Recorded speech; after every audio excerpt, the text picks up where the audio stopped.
All Hello, right, this bud. is the Hello, this is the Harding to Jones podcast. This is season 3, episode 6. This is Friday night, December 6th, 2024. In the East, it is 9 p.m. In the Midwest, it is 8 p.m. I am your host, Todd Harding. This is my co-host, Todd Jones. How are you, my friend? Doing great. With us today is a special guest on the podcast that we announced he would be on prior episodes. But with us is our great friend, Frank M. Brown III. Mr. Brown, how are you? What's going on, guys? I'm good. Yeah, man, we're honored to have you on the podcast, man. And Yeah. just a little backstory, Frank kind of motivated me to reach out to Todd Jones and get this going again. So we thank you for that. Yeah, I think it's great. I think it's great that you're doing it again. Yeah, awesome. So we thank you for being on, and let's get into the topics. What's a little background, like if you listen to the show, I'm a Penn State Nittany Lion fan. Jonesy is a Miami Hurricanes fan, but Frank Brown is a lifelong American Irish, Notre Dame fan his entire life. So, we welcome that to the podcast in that perspective. His NFL allegiances in the NFC, he's a Detroit Lions fan, and in the AFC, he's a New York Jets fan. So, We'll keep that one quiet. Yeah, I don't really rep the Jets, but Yeah.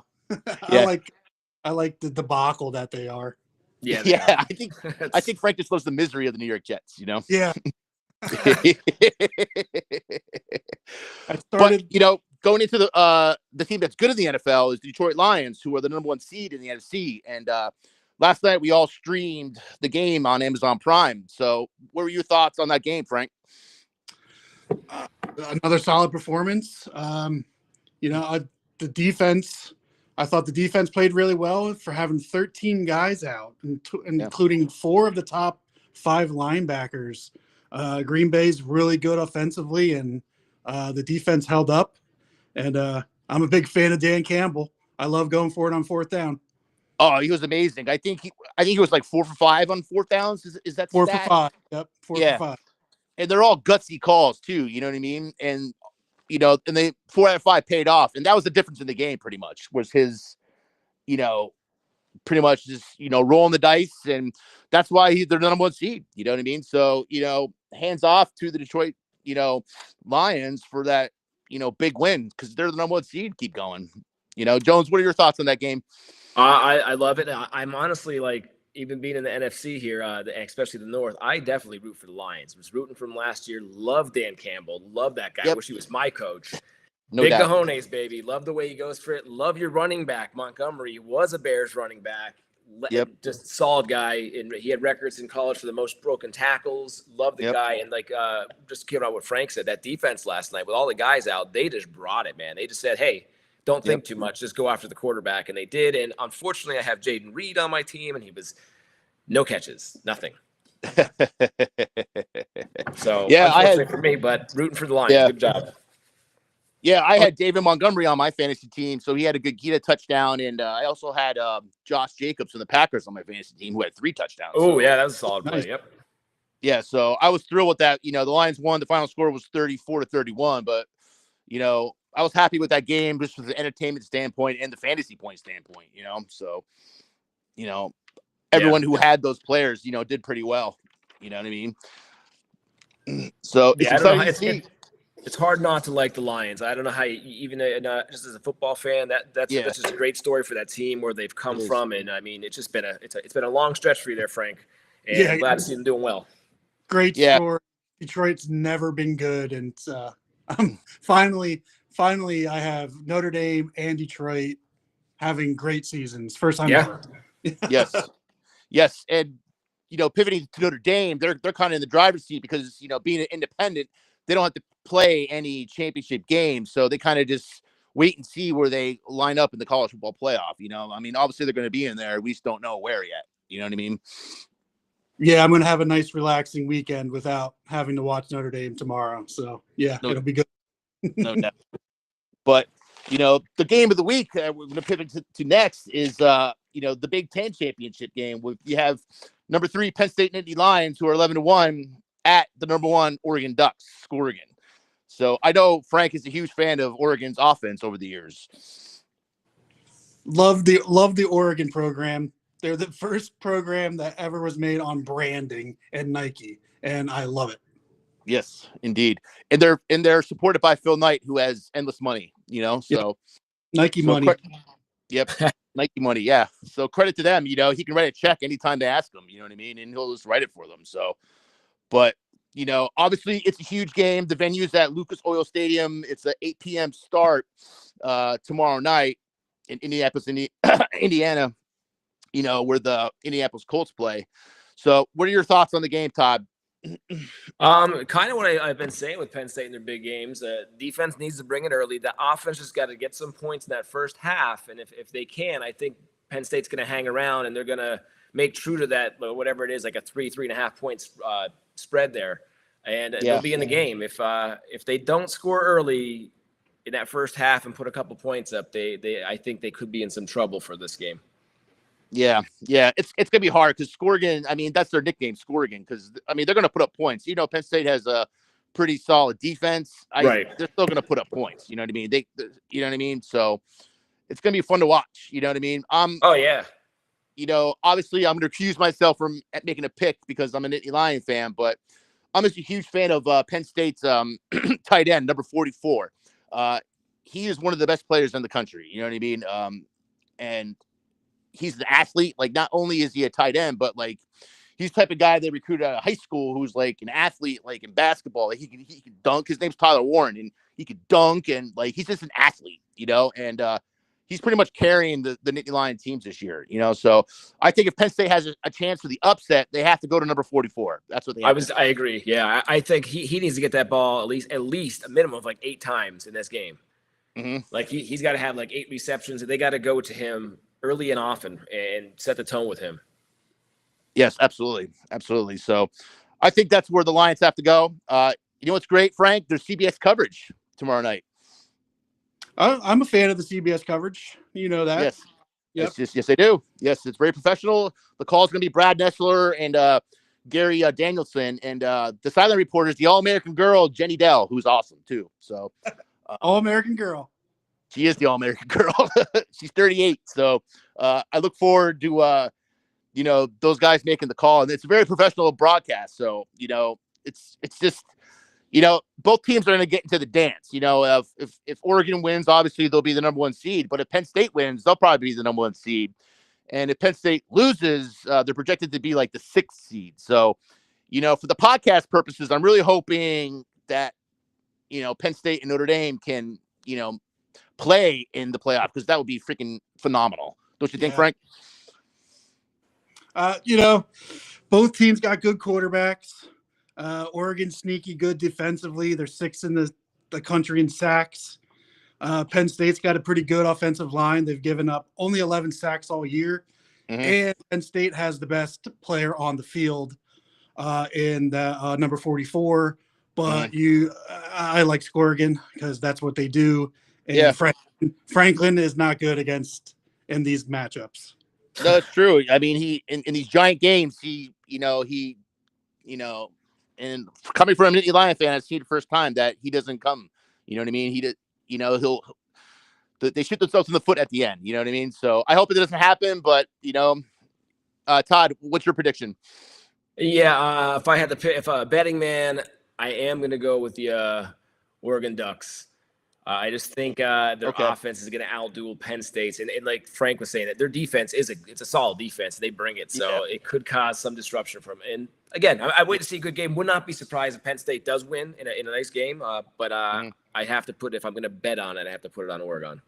Okay, but if Penn State pulls up the upset, I don't think anyone in the country is going to be surprised. No, no. I think Penn State can roll with them. You know what I mean? And even if they lose, they're in the playoffs. So the season goes on, and the Irish are in the playoff. The season goes on. So, I really hope for a Penn State Notre Dame matchup, because that would be phenomenal, not just for the podcast purposes, but just for, the old school rivalry of Penn State and Notre Dame. You know what I mean? Yeah. That's a pretty tight series. I don't know what's that overall. That record's pretty close of their wins and losses against each other in the past. Right. Yeah.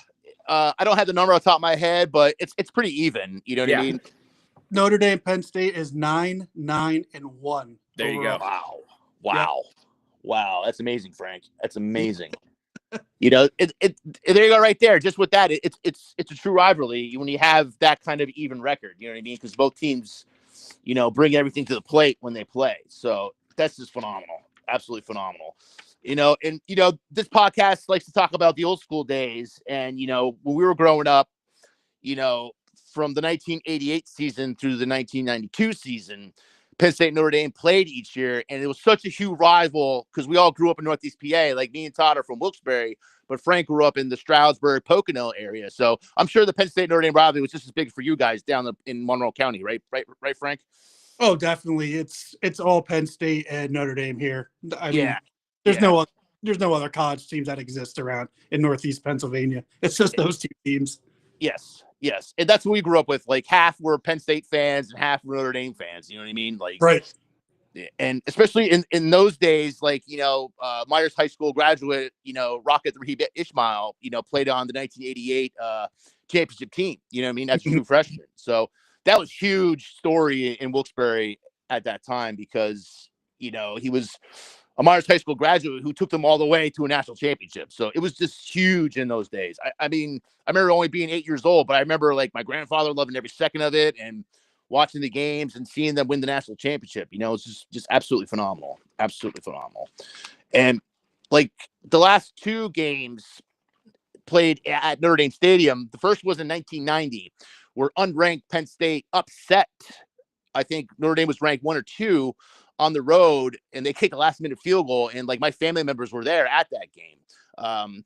Oh, nice. My father was there, my grandfather was there, and my uncles. So they're all there for that, momentous game. Like, that was like one of the biggest upsets in like Penn State history. Because the Irish had a solid team that year, Frank. Yes. Yeah. 1990. Yeah. Yes. They went 9-3 that year. They lost to an unranked Stanford team that year. Okay. And that blew their season apart. And they just lost to you guys and the eventual national champion, Colorado Buffalo that year. Yeah, no doubt. And then fast forward on the opposite, where the Irish in the 1992 game, which was the last game of the rivalry because Penn State joined the Big Ten in the following season. But, again, my family members were all there. My grandfather, my father, my uncles were at that game again. And that was a legendary game because it was snowing. You know what I mean? It was like a snow game, Frank. Yeah. And it came down. It came down to the end with Jerome Bettis getting a 2-point conversion to win it for the Irish. Do you remember that, Frank? I do. Well, Jerome Bettis caught the TD. Reggie Brooks had the 2-point conversion. Oh, okay. I had that wrong. Okay, so Bettis had the TD and then Brooks had the winning 2-pointer. Okay. Yeah, and Jerome Bettis did not start that game because he missed practice. And remember back in the day when you didn't practice, you didn't play under the Holtz era? Yeah. Yeah, Lou Holtz era. Classic Notre Dame era of champion uniforms and the huge pads. Yes. I love the champion uniforms, though, back in the day, though. Yeah, great uniforms. They were great uniforms, And fast forward to 2024, the Irish uniforms, like their helmets get more gold every year because they use like the real metal gold in their helmets, right, Frank? Yeah, they do. I'm a fan of the new Irish look. It helps recruiting, man. It does. With today's kids, you got to be current. You know what I mean? And Notre Dame does it with their unis, and just those golden helmets. They just get more gold every year. You know what I mean? Like they get like just nicer every year. So it's just really great. And here's a little tidbit for you, Jonesy. Back to that 1992 game. You guys all knew the classic 1993 Rudy. Starring Sean Astin. Oh yeah. They actually filmed that movie at that game, and they actually remember the Rudy chant. Rudy. Oh yeah. Rudy. Well, they all did that. Like my father and I do my recall uncles, you doing that. I remember you telling me this. I remember this. Yeah. Yes, they actually did the Rudy chant for that movie at that game. And if you watch the Rudy movie, there's actually scenes of John Favreau, at that game. Right. It like shows like Penn State, Notre Dame on the scoreboard. So, Did the custodian come out though and go, "You're 100 and nothing. You're 5 foot nothing." Rock. Oh my God, you're killing me. That's a classic scene. And you're 100-0. You How have no about talent. You know. we had our own little personal story with they put it in the paper and I think they compared it a little bit to the Rudy story with our buddy Randy Buck when he got to run out on a Penn State football field. They said the Randy Buck story. It was a little drawn off of that. They put it in the paper. Yeah, well, credit to him. Like Randy Buck was, he graduated with us and played on our football team, but he did get in. He played on Penn State and he got in. He walked on the team, made the team, and credit to him, he got in at the Michigan State game, kind of like Rudy at the end. Yeah. Randy. Yeah, Randy. Yeah, we had a couple other guys dancing to the Notre Dame team, didn't we? I mean, Coach Gorm, right? He's a Notre Dame. Oh yeah, he was a big Notre Dame guy. Yep. A couple other guys. I'm trying to think. Just local guys. You get your Berwick, Ron Pallas, right? Yep. You remember those years, right, Frank? Oh, the Ron Pallas Berwick years. Yeah, that's when Beano cooked. Remember Beano Cook when he said Ron Pallas went 3 Heismans in a row? It didn't pan out though. No, it did not. No, but I know Berwick is a far echo from what it used to be, man. It's nothing like it's just nothing like it was at all. Yeah, but in the 1990s they were an absolute dynasty. Oh, they were monsters. They won 3 state championships on the AAA level, Frank. When we were in high school, our sophomore, juniors, and then earlier that decade they won 3 in a row when they had Paulus. You know what I mean? So like George Curry had like 6 state championships in one decade. It's just unbelievable what they did Curry was during that time. Yep. So it's just, Berwick football in the 90s was just a simple powerhouse. And I know everyone said they recruited, but they really didn't. They were all just homegrown Berwick kids. Like they had some some kids that moved from Philadelphia to Berwick, but like 99% of those kids were homegrown Berwick kids. They were just good. You know what I mean? Mm-hmm. So, and it was on the AAA level they played on, So it's not like they played like, single A, right, Frank? Yeah, exactly. Yeah, like the Southern Columbia Tigers playing single A. You know what I mean? Like, yeah. Todd, back to that with Penn State. If things don't work out and they happen to lose this Big Ten championship, are they still guaranteed home field advantage in the playoff? That's a good question. We've got to see where the chips lie with the committee. Gotcha. Right now they're projected to be 6th if they lose, but I guess it's contingent on how the other championship games play out. You know what I mean? And yes, if there's going to be upsets in the other championship games, so yeah. Sadly, my oddball team of Miami is no more. Well, I don't understand how the Canes can't get in. Like it's Boise State 4. They haven't played a ranked team this season, and they're the number 4. Like, I don't get it. It's still a little wacky, yeah. And then you got Alabama, 3 losses. They're going to get in there probably, right? Probably. Well, that's what they have at 12, right? A 3-loss Alabama team. Yeah, and they, there's an argument to be had there between those 2 teams. I mean, I who knows? I mean, yeah. But I was disappointed. I mean, Miami had its own fate in its hand. They, I was like, oh God, watching them lose that game in the last second. It's like watching the Bears. Yeah, I was kind of hoping if the Notre Dame Penn State in the camp that they were talking about the Miami Penn State going into it. Yeah, that was a lineup for the playoff game. That'd be cool too. Yeah, but sadly, I think there's one single thread of hope left. If SMU defeats Clemson, they might think of something. But I think I'm out sitting there watching. I'll be in some kind of non-important bowl game. Right, and meanwhile, Arizona State gets in. Like, oh God. I know. That's ridiculous. We'll see what happens. I mean, there could be upsets, and maybe Miami will get that 12th seed. You know what I mean? Yeah, we'll see. Yeah. But it'll be good. That's an 8:00 start tomorrow. Unfortunately, I'm gonna have to sneak this thing on my phone. I am at I'm gonna be going somewhere, I believe, tomorrow. I'm not gonna be around to watch the game. Ooh. Oh, you got plans? Yeah. Well, I got YouTube TV on my phone, so there you go. To watch it. Yeah, I will be able to watch it. Yeah. Well, I'll be glued to my television set tomorrow night at 8 p.m. Central here. You know what I mean? So I look forward to it. Yeah, I'll have 2 TVs going. Awesome. Sweet. Yeah. Sweet.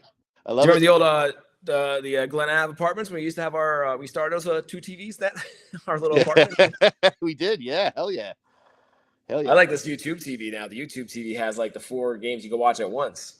Mhm. I'm actually I have the 2 games up on my projector right now watching them. Watching Boise State, Jackson State, and somebody else. Oh, Army's on too. Yeah, Army's playing right now. Sweet. And speaking of Glen Ave, I mean, that was the apartment. That was the street on the apartments that we lived at in Bloomsburg University when we were in college. So, the final topic, we're going to talk about the glory years of the WWE and the WWF between 1998 and 2001. You need the BOC on this too. Too bad he wasn't on this, but well, even I liked it in those days because I was never really a big professional wrestling fan, but I love that era because I love like Shawn Michaels and like that was the best era ever. That was incredible. That lifted the budget of the WWE or whatever you want to call it at that time. WWF just must have exploded at the time. The characters they had going on there, the followings, it was insane what they were doing. They're bringing Miller Lite trucks out to the side, shooting beer all over the place. Guys smashing beer cans. They got Stone Cold. Yeah.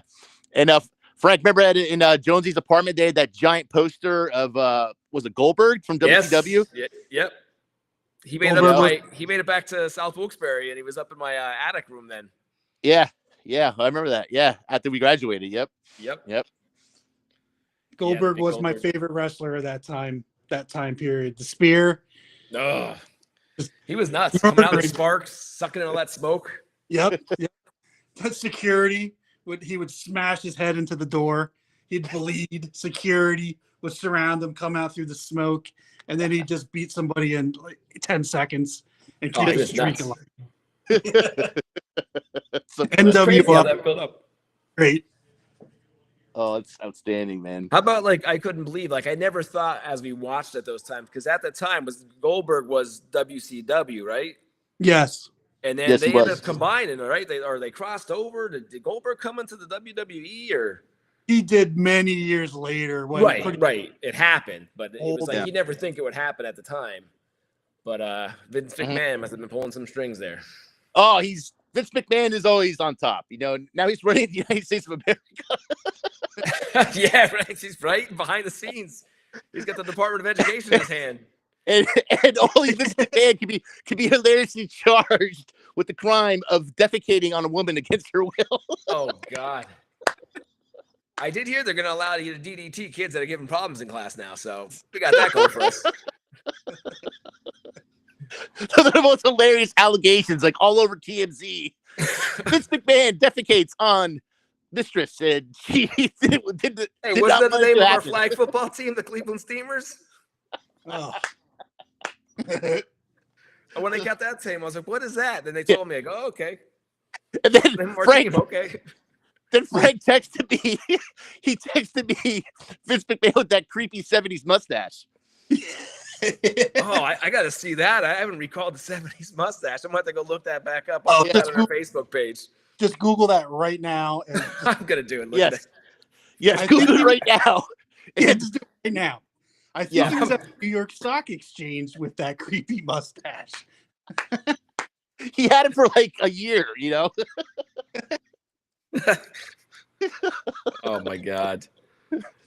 Vince McMahon is one of the funniest men ever in the United States of America. He is absolutely hilarious. Oh man. I know. And he's a billionaire and he runs the United States of America right now. So.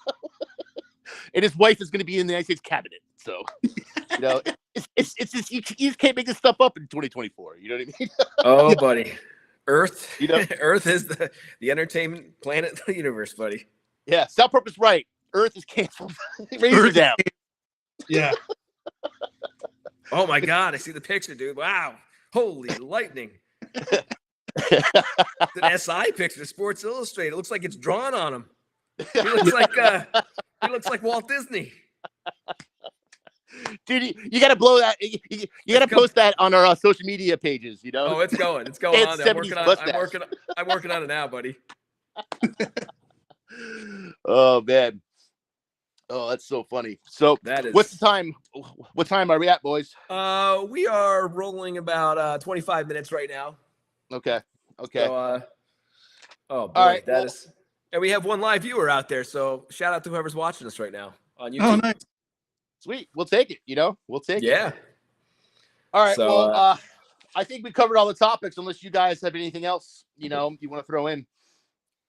I'm sure we'll have more to talk about after tomorrow. So, listen, Frank, I enjoy having you. Hope we get you back again. And thanks for you pushing Todd to do this. Cause if anything, it got all three of us talking again. Cause we had some great times at Bloomsburg. I'll never forget those days. Feels like yesterday sometimes. And, Yeah, man. just appreciate you coming on and pushing around and staying in touch, man. I really appreciate it. Yeah, I like that you guys are doing this. It's fun. I like listening to it. So I hope you guys keep doing it. I'll come on again. Just, shoot me a text. I'm around. Yeah, well, this is basically like season 3. Like, what we're gonna do is me and Todd are gonna do as many episodes as we can until the Super Bowl's over, okay? And then we'll take a break in the off season, and then once the football season starts again in September, we'll start season 4. So we'll just keep it a football caucus podcast and just follow the NFL and college seasons as they come. You know what I mean? So cool. Yeah. So good, we definitely want you back, Frank.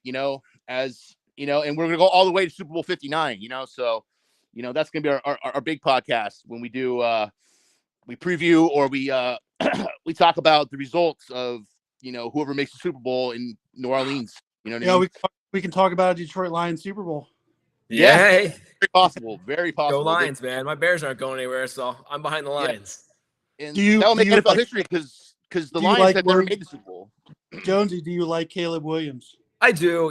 At first I was a little, I kind of didn't mind Justin Fields being there. And then, Caleb definitely brings more table. He definitely has more poise in there, and he's good. He hasn't spoken out. He's not like speaking against the team. He seems like a team player, trying his best. So I'm happy to have a quarterback. I mean, as a Bears fan, I haven't had a quarterback since like Sid Luckman. So McMahon was okay, but yeah, I'll take him. I like the Bears team, and it's got to be coaching right now. I mean, to not put that together with some of the guys they have on that team, and they have a good defense. Bill Belichick's floating around. I know. I saw that. So is your offensive coordinator, buddy. Yeah, he is. He's going to get offers. Yeah. They're already saying he's on. Bears are in search for him already. Well, they should grab him. They should grab him because they need a coach, obviously. So. Oh yeah, they do. So we'll see what happens. But it's been a rough kind of like my last 5 games have been in the last 30 seconds. I've lost them as a Bears fan. But what are you gonna do? That's football. It's at least it's entertaining. Yeah. Like I said, the Bears will be back in 2025. So. Yeah. Well, listen, guys. I hope. Well, maybe we'll be in touch before, but if not, happy holidays. I'm sure we'll be in touch on the podcast again. But hope everything's going well for the holidays. Enjoy and. Be in touch, everybody. Thanks for listening. Who's ever listening right now, and everybody else could be listening on. I got a little ticker on the bottom now, so you can see where we're at. Yes. To all our listeners, find us wherever you get your podcasts and like our YouTube page, and we appreciate you for listening. Check out Vince McMahon's mustache on Facebook. All right. Peace out, boys. Later, boys. Thanks, guys. You're welcome.